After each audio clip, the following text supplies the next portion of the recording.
So what have we learned?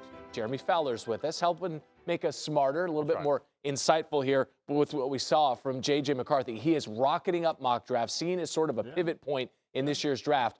What more can you tell us about this young man? Yeah, he's a hot name because the top 3 picks, it's all considered that those will be quarterbacks at this point. And so he is open for business as early as number 4 overall because teams could be trading up. Now, some teams I talked to believe that's a bit rich for him, that maybe he's not a surefire top 10 type talent. But there is a lot of consideration for him right now. I talked to a few scouts who've compared him to a stronger, bigger Kirk Cousins. He can run that pro-style offense, has a good arm. And he was considered a game manager at Michigan, but he's got higher traits than that, higher ability. He just wasn't asked to throw the ball a lot. So you got Minnesota, they're armed with 2 first-round picks. You got the Raiders, they've sort of been draft-focused with their quarterback plans, a few others, maybe even the Giants. So there's enough demand where he could go pretty high. Mel Kiper Jr. has him in mock draft 3.0, going 11th overall to Minnesota.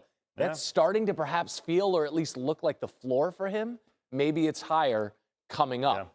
Speaking of coming up, pro days this week for other quarterbacks. How about on Wednesday? The schedule is as follows. Jaden Daniels taking the stage. That is at LSU's pro day. And then Thursday, it's a doubleheader. Out in Seattle, Michael Penix Jr. at the University of Washington. Drake May back here on the East Coast down in Chapel Hill will also be featured. You mentioned the Commanders, right? They're looking to take a quarterback, at least in need of one. At 2nd overall. Where are they in the evaluation process? So I talked to a source with the team. They said that they're still open and in a thorough process, have not made any firm determination on what they're going to do. You saw those pro days. They're going to go through that and probably bring their cavalry throughout on the road, on the circuit. Head coach Dan Quinn, offensive coordinator Cliff Kingsbury, GM Adam Peters. They've all been involved searching for these top quarterbacks.